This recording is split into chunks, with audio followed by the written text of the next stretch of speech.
Top of the morning to YouTube. Shay here, bringing you Lightning Returns battle tips. These are my personal tips that I've kind of ingrained on myself through 45 plus hours of playing. And these are generally what I use for near enough every fight I come across in the game, bar a couple of boss fights, which you may need to mix things up a bit. But generally you want to use 3 specific schema. These will be your go-to schema for almost every fight you have. You will need a physical offensive, a magical offensive, and a guardian. So on your physical offensive one, you want high strength items. So you want a high strength sword, a high strength shield, which doesn't really need any defense on it. And you want accessories which increase your strength, even if it's at the cost of defense.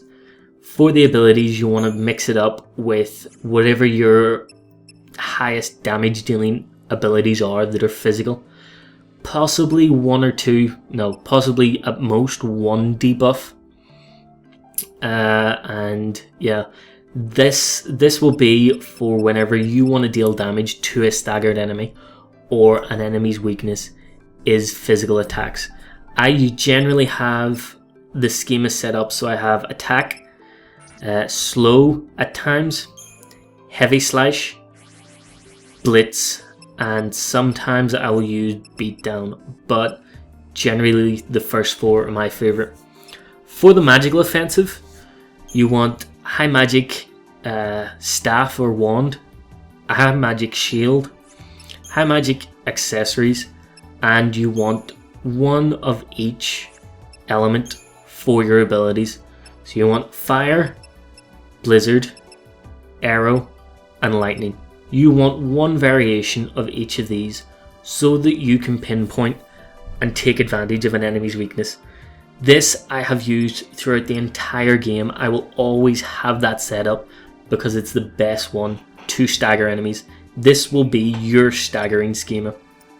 And what you will do is you will switch between the magical one to stagger them, and then the physical one to either preserve the stagger that you've already done and allow your magical to regenerate, or switch to the physical one because the enemy has been staggered and you want to deal the damage.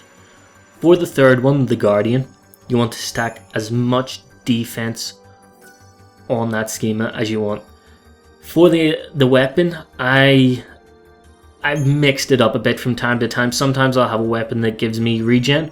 Sometimes I'll have a weapon that's actually giving me quick stagger so that I can switch over to that and still stagger if I've run out of ATB on all the other schema. But yes, you want to stack defense items on it. So high defense shield, high defense accessories. I generally have one that sacrifices all of my magical and physical strength for defense. And you want defense abilities on it. So you want guard, you want heavy guard, defensive strike's actually a good one that I've found. And sometimes you may want to put debuffs on that one as well in case you don't have enough energy in the other schemas. But this will be the one that you switch to defend against most attacks which you think they're going to do quite a bit of damage, and I don't really want to take that.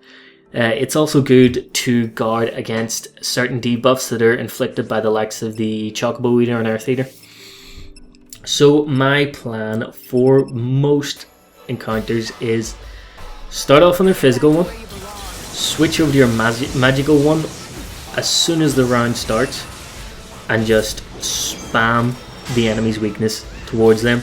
Once your ATB gauge has run out, switch back over to the physical one, preserve it, or if they've been staggered, try and finish them off, and then switch back to the magical one whenever you think you've got enough energy to use a couple more abilities. But that is generally my rule. I rinse and repeat that each and every time. Big attack coming, switch to the guardian, and then switch back to the magical whenever you want to do some staggering. So on to a couple of other things. Generally I use the defensive role to further regen some of the ATB gauges on the other 2 schema, but it is mainly to guard against attacks. Sometimes I do put debuffs on it and use that for debuffing certain enemies, but I didn't really use debuffs until say 60-70% through the game, so you don't really need to worry about that at the start. Most small monsters can be defeated easily without staggering. You just need the right equipment and spells, and if you, well, I probably will make one to show you all the good equipment that you can use and where to get it from, but you will be able to defeat a lot of small monsters, so you don't really need to worry about staggering them. You do, however, need to learn your enemy's attack patterns. Battles often have certain events that trigger a specific attack or defense script. I've come across enemies where I know as soon as that battle starts, they will use a specific skill and try and attack me. Once you learn their attack and defense patterns, you can take advantage of it and make the battle not into an actual battle, but rather a rhythm of presses. And that's what Lightning Returns tries to ingrain onto your thinking. So it's not really a battle. You need to learn what's best, and you need to repeat it.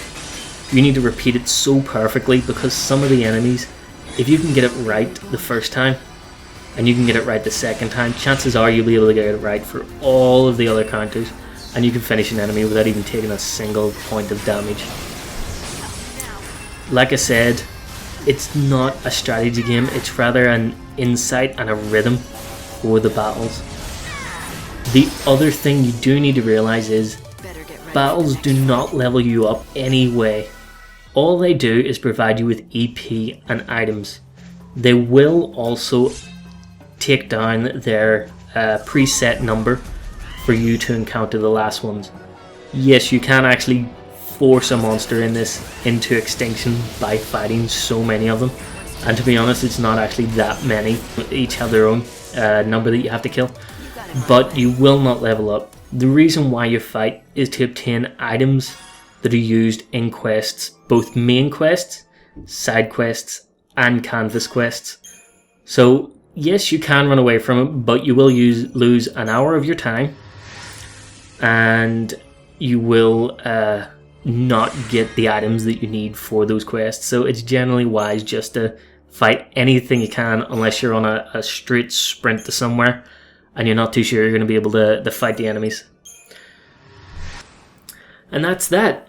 Over 45 plus hours of gameplay for the first playthrough, and it's taken quite a number on my sanity at times for getting you guys this information, and quite a few recordings to actually get it right. So I hope this guide does help you become a better savior for those of humanity that wish to join Bunvelze in his new world.